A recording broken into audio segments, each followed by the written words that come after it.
وصلة طويلة بس دقيقة. ايه هو انت زلتي ولا ايه؟ في قلبي اتري لي غيب. السؤال صعب قوي. عشان كده في تحدي كبير قوي، والتحدي ليش حبيبي؟ لا ما بدي اتحدى، مالي حسانة اتحرك. يلا جاوبي. جاوب وسائل الانقاذ. جاوب، ما عندي يلا. مشكلة. وائل شرف. وائل شرف ليه؟ صبر. ما بدي اقول تفاصيل ولا بدي ارجع لها لأنا ماضي، بس هو ما يعني انا كنت كتير منيحة معه، هو ما عنده وفا. معي مو مع كل بشرية، بس معي. يعني الشخص معي انا ما كان يعني عنده وفا، بس في شي حابة بفضل تقولي؟ انه وابعد عن الشركة يا عمري وغني له ودان اللي دان واولو دان اللي دان. خلص حاجة. وداع. لا مو معقولين، بس بدكم مين؟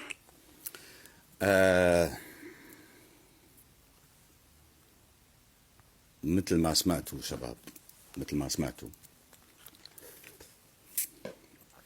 ليش حكيت هيك؟ رح نعرف ليش حكيت هيك.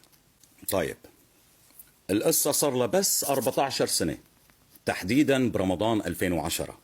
أنا هي الإنسانة ما بعرفها قبل هذا التاريخ، يعني لا هي خريجة المعهد العالي للفنون المسرحية ولا في معرفة شخصية مسبقة ولا شيء. تمام؟ أنا أول مرة بلتقي فيها وآخر مرة طبعا كانت بمسلسل اسمه بعد السقوط. اللي صار إنه صفاء ومنتج العمل كانوا مخطوبين، مع إنه منتج العمل كان متزوج وعنده أولاد بطولها.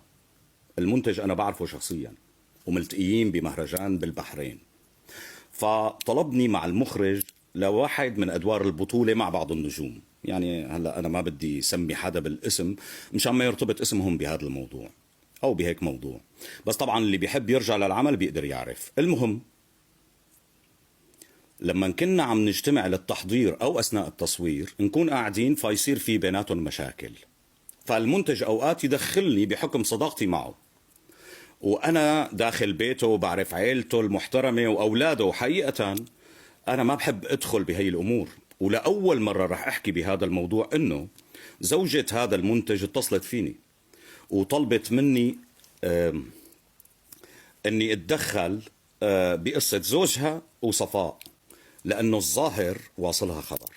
تمام. هلأ بدون ما أدخل كتير بالتفاصيل، المشكلة صارت لما خلصنا تصوير العمل، وطبعا العمل كان كتير صعب وشاق.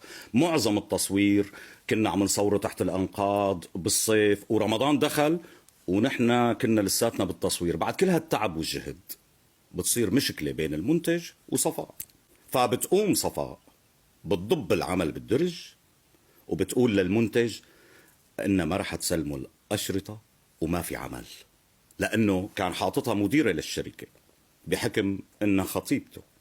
بيتصل فيني المنتج من خارج سوريا، طبعا أنا نسيت لكم إنه المنتج مانو سوري، فبيتصل فيني وبيطلب مني ساعده ياخذ الأشرطة ليبيع العمل وبعت لي تفويض حقيقة رسمي عن طريق محامي. فأنا اتصلت بصفاء وطلبت منها إنه تعطيه الأشرطة وتسلموا الأشرطة. قالت لي أنت شو دخلك؟ قلت له أنا عندي تفويض